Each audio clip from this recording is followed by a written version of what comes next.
say the what? 有这个声音能听见吗？当然我想一下。见面。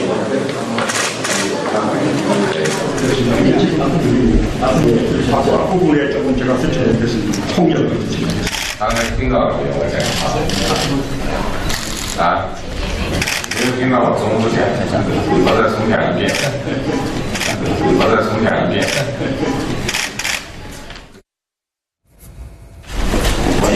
총각기에 이상이 생기니 초반 시진핑 주석의 발언을 듣지 못했던 문 대통령. 따라잡기를 위해서 옆에 강경화 장관이 자신의 통역기를 건네주는 장면이었습니다. 예, 이제 국제회의에 참석해 보신 분들은 가끔 느낄 수가 있겠는데 저거 하려고 그러면 일반적으로 채널도 맞춰야 되고 네. 볼륨도 열어야 되고 그러거든요. 근데 어떻게 잘 안 되는 경우도 있어요. 그래서 다행히 강경화 장관이 그런 국제회의에 굉장히 경험이 많으니까 바로 바꿔드렸거든요. 네. 그래서 저런 점에서는 강경화 장관이 발휘할 수 있는 좋은 능력 중에 하나로 보이고 또 시진핑 주석도 눈치가 빠른 사람이니까 문 대통령이 잘 못 알아듣신 것 같다고 다시 네. 이제 다시 이야기를 한 걸로 처음부터요? 보이거든요. 예. 네. 그런 점에서 서로에 대한 그 배려가 있었던 그런 네. 회담이 아니었나 싶습니다. 보통은 정상 간의 회담에서는 정상이 물으면 정상이 대답할 수 있게 조력을 보태는데 이번에는 정의용 실장도 그렇고요. 다른 참모들이 늘 그랬던 것처럼 장관이 직접 발언을 하면서 대답하는 그런 모습들을 많이 보이더라고요. 그렇습니다. 지금 메르켈 총리하고 이제 문 대통령이 이렇게 대담하고 있는 중에 메르켈 총리가 이제 조금 뾰족하게 질문을 했죠. 41%로 당선됐는데 나머지 지지하지 않은 그 국민들은 어떻게 통합하고 소통하느냐 이런 식의 뾰족한 질문을 하니까 네. 대통령이 일반적인 이야기를 쭉 해서 설명을 했습니다. 근데 이제 거기서 아마 강경화 장관이 옆에 듣고 있다가 이 조금 부족하다 설명이 이런 느낌이 있었고 적실한 표현을 하나 해야 되겠다 이렇게 생각해서 제가 대답해도 될까요? 이렇게 양해를 구해서 메르켈 총리의 양해를 구하고 난 다음에 네. 41% 당선됐지만 지금 지지율이 80%가 되고 있습니다. 그래서 아주 설득력 있고 간결한 그런 답변을 해줘서 네. 굉장히 이제 적실한 행동을 해줬죠. 실제 이제 장관이 저렇게 끼어들기 쉽지 않은데 그만큼 이제 국제 무대에서 다양한 경험을 통해서 자신감이죠. 왠가면 되게 긴장해 있고 조심스러워 네. 하는데 그렇지 않고 자유자재로 능수능란하게 들어갈 수 있는 것이 역시 이제 우리가 왜 저 장관을 필요로 했는가 하는 부분에 있어서 하나의 그 능력을 보여주는 그런 장면이라고 생각을 합니다. 참모에게 곁을 내주는 게 참 필요하죠.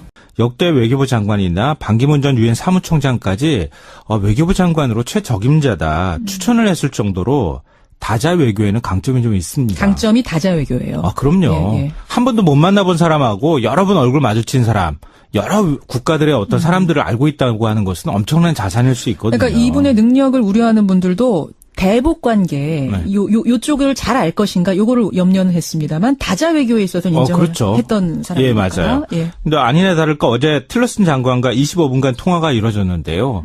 가장 눈에 띄었던 부분은 별도의 통역 없이 1대1로 거침없이 대화를 주고받았다는 겁니다. 외교부 장관이면 다 그런 거 아니에요? 그런 건 아니에요. 아니에요? 외교부 장관이라고 해서 이 일반적인 회담이나 이런 거 할 때 아주 예민하게 단어들이 오고 가고 있기 때문에 그건 통역을 써야 돼요. 그래요? 예. 근데 강 장관은 미국인보다 더 영어를 잘하기로 유명하잖아요. 미국인보다 더 잘해요? 원래 우리나라 온 외국인 중에서 우리나라 사람보다 말 더 잘하는 사람 같다는 느낌 받는 사람도 있잖아요. 그렇군요. 그러니까 통역이 없다는 말이 이게 굉장히 중요한데요. 외교적인 거에서. 예. 사실 외교에 있어서는 서로 간에 상대방의 감정의 흐름들 그걸 예민하게 읽는 게 굉장히 중요하잖아요. 그렇죠. 예를 들면 우리가 대화를 할 때도 살짝 토라졌어. 그 토라진 감정을 읽고 그 사람한테 그 감정에 대해서 살짝 이렇게 돌아가면서 애들러 표현하거나 이런 게 굉장히 중요해요. 뉘앙스라는 게 있거든요. 그걸 네. 읽느냐 못 읽느냐의 차이가 있거든요. 그거는 읽어내기가 굉장히 어려운 거거든요. 맞아요. 그런 면에서 이 강 장관은 굉장히 큰 강점을 갖고 있는 장관이라는 게 이번에 확인이 됐다고 볼 수 있을 것 같아요. 그렇군요. 예. 두 번째 행간은 뭡니까? 두 번째 행간은 두 가지 공감이 이루어진 점을 주목할 필요가 있다입니다. 두 가지 어떤 공감입니까? 우선 어제 통화에서 가장 큰 소득은 사드 문제에 관한 오해를 또 풀었다는 겁니다. 그래요? 이거 풀어도 계속 오해가 있다고 언론에서 얘기를 하고 있기 때문에 예. 그렇긴 하지만 일단은 어제 그 틸러슨 장관의 말을 보면 확실히 오해가 일단은 풀린 것 같습니다. 뭐라고 했길래요? 예, 강 장관이 환경 영향 평가에 대해서 미국 내에서 사실은 우려의 목소리가 나오고 있다는 언론 보도가 굉장히 많았었잖아요. 그게 사드를 중단하려고 하는 의도가 아니라 네. 민주적 절차와 정당성을 담보하려고 하는 목적이었다. 이렇게 설명을 하니까 틸러슨 장관이 동의를 하면서 한국 내 민주적 절차를 존중한다 이렇게 밝혔습니다. 아, 그 단어가 나왔어요? 네네. 한국 내 민주적 절차. 그러니까 너희들은 환경 영향 평가라는 걸 받아야 되는구나. 그걸 예. 인정한 거예요. 그럼 예, 일단 그렇죠. 틸러스 장관 선에서는 예, 예. 그러니까 미국 내에서 그동안에 이거 사드 배치 안 하려고 하는 건 그런 뭐 이른바 꼼수 아니야 뭐 이런 계속 것처럼 의심했죠. 네, 의심했는데 그게 일단 풀렸다는 거고요. 또 하나는 한미 정상회담 전에 파이널 터치 그러니까 사전 정지 작업으로 사전 접촉을 하기로 합의했다는 점입니다. 예. 강 장관이 한미 정상회담 전에 파이널 터치를 하는 게 좋겠다 이렇게 얘기를 하니까 예. 틸러슨 장관이 그것은 중요한 이야기다. 보좌진을 통해 일정을 조율하자 이렇게 화답을 했습니다. 예, 예. 그러니까 필요에 따라서 강 장관이 미국을 직접 방문하는 방안도 검토를 한다고 하는데요. 강 장관이 이 정상회담, 굉장히 중요한 정상회담 전에 외교부 장관으로서의 존재감을 보여줬다 이렇게 평가할 수 있을 것 같습니다. 첫 통화 성공적으로 이루어졌다라는 두 번째 행간. 세 번째는 뭡니까? 마지막 세 번째 행간은 불안을 조장할 필요가 없다입니다. 이건 무슨 말씀이세요? 우리나라 일부 보수 언론 요즘 보도태도 보면요. 한미 간에 엄청난 긴장, 엄청난 갈등이 있는 것처럼 자꾸 긁어부스럼을 만드는 것 같은 보도태도를 보이거든요. 이제 문정인 특보 발언 같은 거 크게 이슈화된 부분들. 네, 말씀하시는 그것도 거예요? 사실은 뭐 굳이 그렇게까지 얘기 안 해도 되는데 트럼프가 뭐 환경 영향 평가 문제에 대해서 경로했다, 욕설까지 했다, 예, 예. 뭐 이러면서 마치 뭐 상황이 진노한 것처럼 보도하는 그런 보도태도도 있거든요. 예, 예. 근데 우리는 왜 항상 미국의 태도에 맞춰줘야 하는 그런 나라는 아니잖아요. 너무 사대주의적 사고가 있는 것 아닐까 이런 우려도 있는데요. 사실 내용적으로 보자면 한미 간에는 큰 이견이 없습니다. 방금 전에 사드 문제 말씀드렸죠. 예. 북핵 반대하죠. 원비어 사망 같이 규탄하고 있죠. 만약 서로 간에 이견이 있다면 그건 외교력으로 풀면 되죠. 설득하고 믿음을 주고 이런 시간이 좀 필요한 거거든요. 그래요. 그러니까 강경화 외교부 장관이 시험대에 섰고 잘 해내리라고 앞으로 좀 믿고 싶습니다. 여기까지 오늘의 행간 김성환 씨 수고하셨습니다. 네. 지금 강경화 장관이 주말 오후부터 일하기 시작했는데요. 그동안 전직 사무총장 둘과 현직 사무총장과 직접 통화를 했다고 합니다. 그리고 앞으로 한미 정상회담을 비롯한 각종 외교 현안에 있어서 협조를 약속받았다고 하네요. 야, 과연 주말에 미국에 자기가 스스로 전화해가지고 번호 딴 것도 대단하잖아.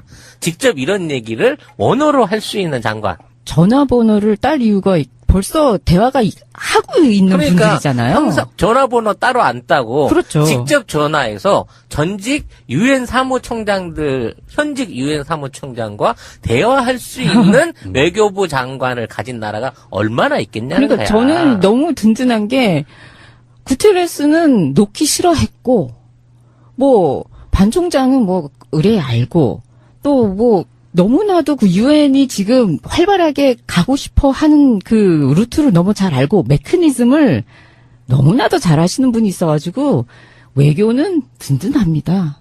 든든합니다. 미국에서도 그렇게 오래 생활을 하셨고 트럼프가 어떻게 그 예측을 하고 어떻게 발동을 걸 건지 자체를 그냥 페이스 조절을 잘만 하시면 될 것 같아요. 그리고 특히 이번에 이제 국민 외교를 천명하면서 북핵에 능동적으로 대치하겠다는 얘기를 했어요. 나는 이 얘기가 그냥 허투루게 그냥 말로 던져보는 수사가 아닌 것 같아. 아니죠. 강경화 라인에 있어서의 어떤 강력한 대북하고의 연결고리 또는 이 외교적인 고리가 곧 발휘가 되는 모양을 볼 수 있지 않을까 하는 기대감을 가지고 하는 멘트를 들었거든요. 이분은 콩고하고도 일을 했었고 시리아하고도 일을 했었고 그 북한하고 직간접적으로 외교를 하는 나라들하고 이미 접촉을 하고 일을 하셨던 분이라서요. 김정은하고 어떻게 그 딜을 해야 되는지도 이미 파악을 하고 계시리라고 저는 믿고 있어요. 강경화 외교부 장관은 어떤 사람입니까? 최초의 여성이자 비외무부 출신, 그리고 최초의 비서울대 출신 외무부 장관이 그래요? 되셨네요. 지금까지 서울대 출신들만 외교부 장관 했다는 거예요? 그랬나 봐요. 그래서 70년 외교부 역사상 최초의 이런 많은 수식어를 장관이 되었는데요. 이분이 98년에는 외교부 장관 특별보좌관으로 채용되면서 김대중 대통령의 당시 클린턴 미국 대통령과 IMF 외환위기 당시에 통역을 하면서 동시통역. 네, 김대중 대통령의 굉장히 사랑을 받았다고 합니다. 원래 처음에 KBS 영어 PD였다면서요? 네, 그때 당시에 잠시 영업 방송 아나운서 겸 PD를 2년간 했고요. 그 후에 남편하고 유학을 매사추세츠 대학에서 석박사를 하면서 그때 장녀를 낳은 걸로 알고 있습니다. 제가 아까 그 외모 얘기를 했는데 제가 사람 외모 얘기 잘 안 하잖아요. 네? 외모 얘기 절대 안 합니다. 여보세요. 외모 말고 손님들 올 때마다 네. 어쩜 그렇게 예쁘세요 하던 거 기억 안 나십니까? 그거는 외모가 아니에요. 네. 저희 우리 김영삼 대통령이 그랬어요. 애무부 장관은 빠지시고. 애무부 장관. 그런데 저는 그 이분의 얼굴을 보면 인권에 찌들려 있다. 네, 인권 때문에 굉장히 고뇌한 흔적이 얼굴에 배어 있다. 그런 측면에서 어찌나 사람이 저렇게 아름다울 수 있는 건가. 외모에. 고개 숙이고 머리가 흰머리 염색도 안 하죠.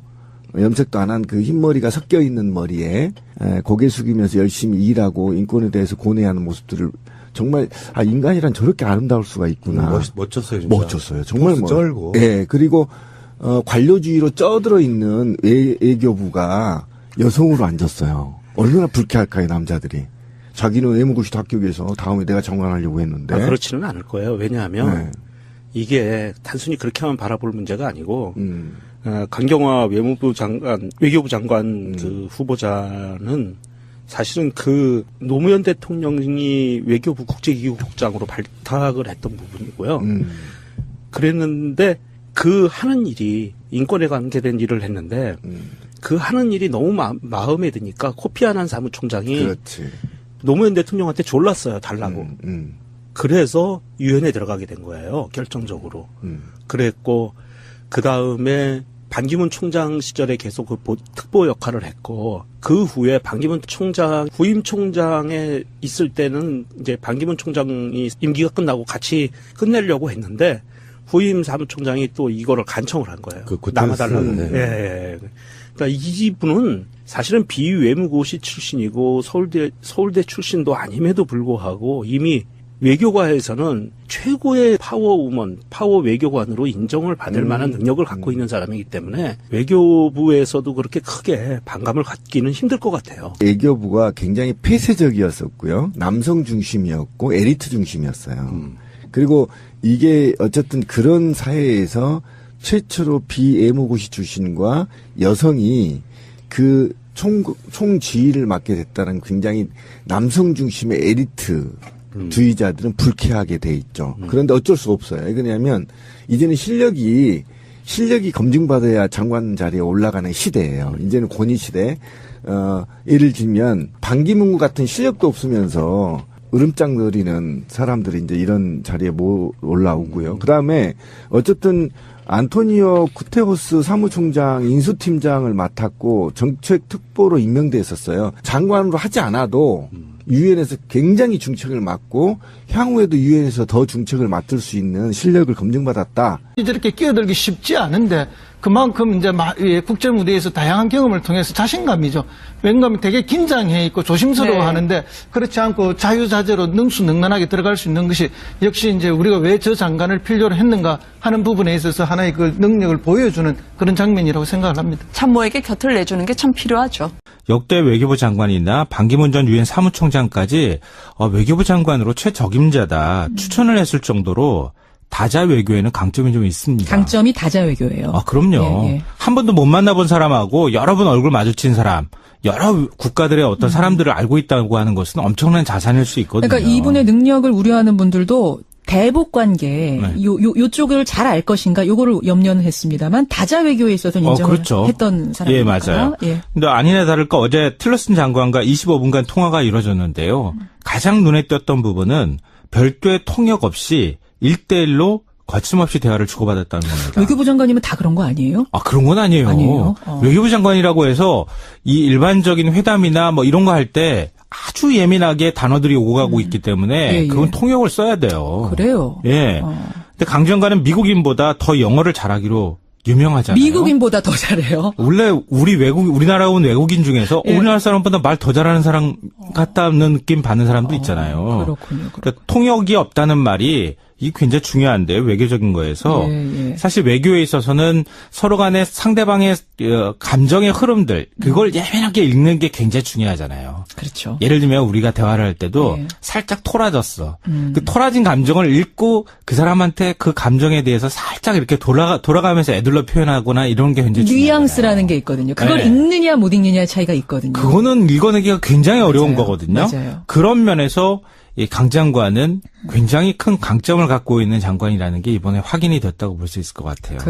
그렇군요. 예. 두 번째 행간은 뭡니까? 두 번째 행간은 두 가지 공감이 이루어진 점을 주목할 필요가 있다입니다. 두 가지 어떤 공감입니까? 우선 어제 통화에서 가장 큰 소득은 사드 문제에 관한 오해를 또 일을 했었고, 그 북한하고 직간접적으로 외교를 하는 나라들하고 이미 접촉을 하고 일을 하셨던 분이라서요. 김정은하고 어떻게 그 딜을 해야 되는지도 이미 파악을 하고 계시리라고 저는 믿고 있어요. 강경화 외교부 장관은 어떤 사람입니까? 최초의 여성이자 비외무부 출신, 그리고 최초의 비서울대 출신 외무부 장관이 그래요? 되셨네요. 지금까지 서울대 출신들만 외교부 장관 했다는 거예요? 그랬나 봐요. 그래서 70년 외교부 역사상 최초의 이런 많은 수식어를 장관이 되었는데요. 이분이 98년에는 외교부 장관 특별보좌관으로 채용되면서 김대중 대통령의 당시 클린턴 미국 대통령과 IMF 외환위기 당시에 통역을 하면서 동시통역. 네, 김대중 대통령의 굉장히 사랑을 받았다고 합니다. 원래 처음에 KBS 영어 PD였다면서요? 네, 그때 당시에 잠시 영업 방송 아나운서 겸 PD를 2년간 했고요. 그 후에 남편하고 유학을 매사추세츠 대학에서 석박사를 하면서 그때 장녀를 낳은 걸로 알고 있습니다. 제가 아까 그 외모 얘기를 했는데 제가 사람 외모 얘기 잘 안 하잖아요. 네? 외모 얘기 절대 안 합니다. 여보세요. 외모 말고 손님들 올 때마다 어쩜 그렇게 예쁘세요 하던 거 기억 안 나십니까? 그거는 외모가 아니에요. 저희 우리 김영삼 대통령이 그랬어요. 애무부 장관은 빠지시고. 애무부 장관. 그런데 저는 그 이분의 얼굴을 보면 인권에 찌들려 있다. 인권 때문에 굉장히 고뇌한 흔적이 얼굴에 배어 있다. 그런 측면에서 어찌나 사람이 저렇게 아름다울 수 있는 건가. 외모에. 고개 숙이고 머리가 흰머리 염색도 안 하죠. 염색도 안 한 그 흰머리가 섞여 있는 머리에 고개 숙이면서 열심히 일하고 인권에 대해서 고뇌하는 모습들을 정말 인간이란 저렇게 아름다울 수가 있구나. 멋졌어요, 진짜. 멋졌어요. 정말 쩔고. 예, 그리고 관료주의로 쪄들어 있는 외교부가 여성으로 앉았어요. 얼마나 불쾌할까요, 남자들이. 자기는 외무고시도 합격해서 다음에 내가 장관하려고 했는데. 그렇지는 않을 거예요. 왜냐하면 이게 단순히 에 관한 큰 이견이 없습니다. 방금 전에 사드 문제 말씀드렸죠. 북핵 반대하죠. 원비어 사망 같이 규탄하고 있죠. 만약 서로 간에 이견이 있다면 그건 외교력으로 풀면 되죠.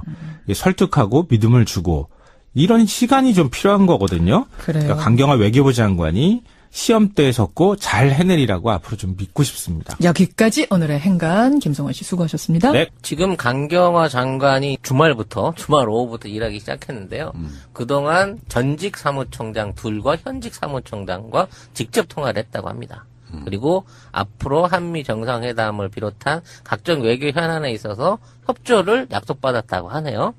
야, 과연 주말에 미국에 자기가 스스로 전화해가지고 번호 딴 것도 대단하잖아. 직접 이런 얘기를 원어로 할 수 있는 장관. 전화번호를 딸 이유가 벌써 대화가 하고 있는 분들이잖아요. 항상 전화번호 따로 안 따고 그렇죠. 직접 전화해서 전직 유엔 사무총장들, 현직 유엔 사무총장과 대화할 수 있는 외교부 장관을 가진 나라가 얼마나 있겠냐는 그러니까 거야. 저는 너무 든든한 게 구테레스는 놓기 싫어했고 반 총장은 의뢰 알고 또 너무나도 그 유엔이 지금 활발하게 가고 싶어 하는 그 루트를 너무 잘 알고 메커니즘을 너무나도 잘 하시는 분이 있어가지고 외교는 든든합니다. 미국에서도 그렇게 오래 생활을 하셨고 트럼프가 어떻게 그 예측을 하고 어떻게 발동을 걸 건지 자체를 그냥 페이스 조절을 잘만 하시면 될 것 같아요. 그리고 특히 이번에 이제 국민 외교를 천명하면서 북핵에 능동적으로 대치하겠다는 얘기를 했어요. 나는 이 얘기가 그냥 허투루게 그냥 말로 던져보는 수사가 아닌 것 같아. 아니죠. 강경화 라인에 있어서의 어떤 강력한 대북하고의 연결고리 또는 이 외교적인 고리가 곧 발휘가 되는 모양을 볼 수 있지 않을까 하는 기대감을 가지고 하는 멘트를 들었거든요. 아, 이분은 콩고하고도 일을 했었고 시리아하고도 풀었다는 겁니다. 그래요? 이거 풀어도 계속 오해가 있다고 언론에서 얘기를 하고 있기 때문에 예. 그렇긴 하지만 일단은 어제 그 틸러슨 장관의 말을 보면 확실히 오해가 일단은 풀린 것 같습니다. 뭐라고 했길래요? 예, 강 장관이 환경 영향 평가에 대해서 미국 내에서 사실은 우려의 목소리가 나오고 있다는 언론 보도가 굉장히 많았었잖아요. 그게 사드를 중단하려고 하는 의도가 아니라 네. 민주적 절차와 정당성을 담보하려고 하는 목적이었다. 이렇게 설명을 하니까 틸러슨 장관이 동의를 하면서 한국 내 민주적 절차를 존중한다 이렇게 밝혔습니다. 아, 그 단어가 나왔어요? 네네. 한국 내 민주적 절차. 그러니까 너희들은 환경 영향 평가라는 걸 받아야 되는구나. 그걸 예. 인정한 거예요, 그럼? 예, 일단 그렇죠. 틸러스 장관 선에서는? 예, 예.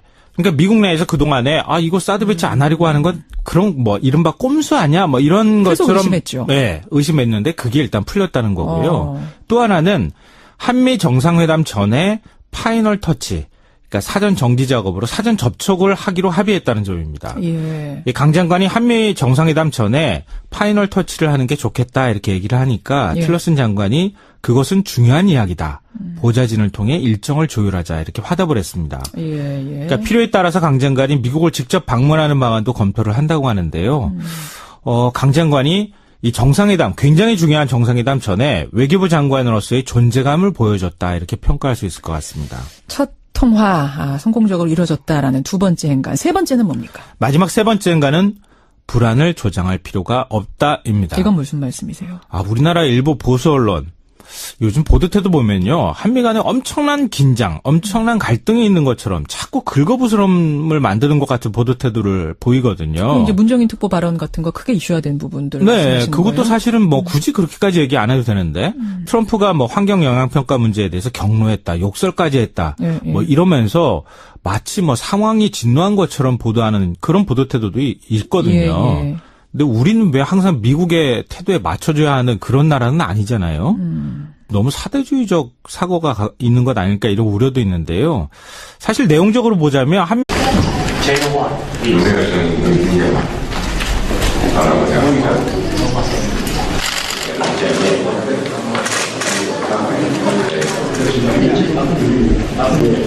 부분에 조금 제가 설명드리겠습니다. 통일을 상당히 생각하고요.这个听到我总部讲，我再重讲一遍，我再重讲一遍。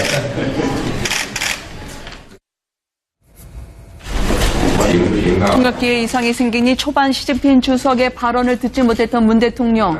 따라잡기를 위해서 옆에 강경화 장관이 자신의 통역기를 건네주는 장면이었습니다. 예, 이제 국제회의에 참석해 보신 분들은 가끔 느낄 수가 있겠는데 저거 하려고 그러면 일반적으로 채널도 맞춰야 되고 네. 볼륨도 열어야 되고 그러거든요. 근데 어떻게 잘 안 되는 경우도 있어요. 그래서 다행히 강경화 장관이 그런 국제회의에 굉장히 경험이 많으니까 바로 바꿔드렸거든요. 네. 그래서 저런 점에서는 강경화 장관이 발휘할 수 있는 좋은 능력 중에 하나로 보이고 또 시진핑 주석도 눈치가 빠른 사람이니까 문 대통령이 잘 못 알아듣신 것 같다고 다시 이야기를 한 걸로 처음부터요? 보이거든요. 예. 네. 그런 점에서 서로에 대한 그 배려가 있었던 그런 네. 회담이 아니었나 싶습니다. 보통은 정상 간의 회담에서는 정상이 물으면 정상이 대답할 수 있게 조력을 보태는데 이번에는 정의용 실장도 그렇고요. 다른 참모들이 늘 그랬던 것처럼 장관이 직접 발언을 하면서 대답하는 그런 모습들을 많이 보이더라고요. 그렇습니다. 지금 메르켈 총리하고 이제 문 대통령이 이렇게 대담하고 있는 중에 메르켈 총리가 이제 조금 뾰족하게 질문을 했죠. 41%로 당선됐는데 나머지 지지하지 않은 그 국민들은 어떻게 통합하고 소통하느냐 이런 식의 뾰족한 질문을 하니까 네. 대통령이 일반적인 이야기를 쭉 해서 설명을 했습니다. 근데 이제 거기서 아마 강경화 장관이 옆에 듣고 있다가 이 조금 부족하다 설명이 이런 느낌이 있었고 적실한 표현을 하나 해야 되겠다 이렇게 생각해서 제가 대답해도 될까요? 이렇게 양해를 구해서 메르켈 총리의 양해를 구하고 난 다음에 41% 당선됐지만 지금 지지율이 80%가 되고 있습니다. 그래서 아주 설득력 있고 간결한 그런 답변을 해줘서 굉장히 이제 적실한 행동을 해줬죠. 실제 이제 장관이